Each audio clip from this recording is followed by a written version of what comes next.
Every nation has a soul, Vice President Biden said after the death of Shimon Peres this week, someone who embodies the spirit of a people. And for so many years, Shimon Peres was the soul of Israel. I want to ask a question of you. How many of you come from families or members of your family with Jewish roots in Russia or Poland? Virtually everyone in the Danziger Chapel is raising their hand. That's where Shimon Peres was born in 1923, until his family emigrated to Palestine 11 years later. He fought for Israel's war of independence, which wasn't just in 1948, it was from 1947 to 1949. Most people forget that Shimon Peres was defense minister in 1956 during the Suez Crisis. He was the mastermind of the Sinai campaign that saved Israel from catastrophe. Most people started paying attention to him later when he headed the Labor Party and was the joint prime minister with Yitzhak Shamir in 1984. He served every office, it seems, including finance minister, while also in the prime minister's seat, and he helped reduce Israel's annual inflation rate from 400% to 16%.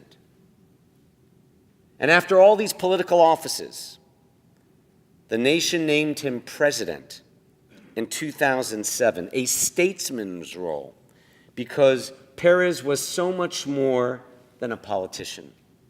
He was more than a last link to the founders of the State of Israel, too. His life was a reminder of a Jewish moral idealism that can change the world. It's not that this soldier for peace was Pollyanna or utopian. He just refused, as Rabbi Wollner said, to give in to the pessimists. He said, and I quote, "Optimists and pessimists die the exact same death, but they live very different lives." The most important thing in life, he also said, is to dare. And the smartest thing in the world is to always strive to be a moral person. President Obama said it best in his eulogy earlier today in Jerusalem. And I quote, "Shimon Peres," President said, "reminds us that the state of Israel, like the United States of America, was not built by cynics. We exist because people before us refused to be constrained by the past or the difficulties of the present." And President Obama continued, "Shimon Peres was never cynical. It is that faith, that optimism, that belief, even when all the evidence is to the contrary, that tomorrow can be better. And that makes us not just honor Shimon Peres, but love him. Shimon accomplished enough things in his life for 1,000 men," Obama continued. "But he understood that it is better to live to the very end of his time on earth with a longing not for the past, but for the dreams that have not yet come true, in Israel that is secure in a just and lasting peace with her neighbors." And so now this work is in the hand of Israel's next generation, in the hands of Israel's next generation and friends like us.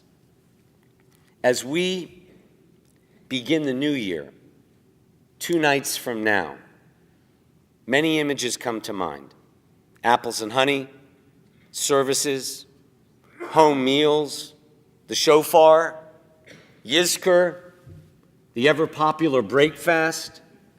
But if we had to select one word or concept that encapsulates the message of Rosh Hashanah and Yom Kippur, it's that we can begin again. We can change the world, despite the naysayers. We can do teshuvah and repair ourselves for the better, even when we think we can't. We can approach life with new eyes and ears by keeping life and death, war and peace as imminent possibilities. All we know is that we are alive right now. Beyond that, there is simply no guarantee. This is one of the reasons why we have Yom Kippur. We refrain from eating and drinking. We appear more like people who aren't fully alive, so that we may bring ourselves back, with God's help, to a new reality, to life again, like coming home again, unto life itself. Surrounded by his children when he died, Shimon's son, Chemi Peres, said, "My father used to say," and I quote, "You are only as great as the cause you serve. So find a cause that's bigger than yourself and give your life to it." His cause was the state of Israel and keeping alive the moral precepts of the Jewish people. From Memphis to Mount Herzl, where Shimon Peres now rests, may that be our cause too. Amen.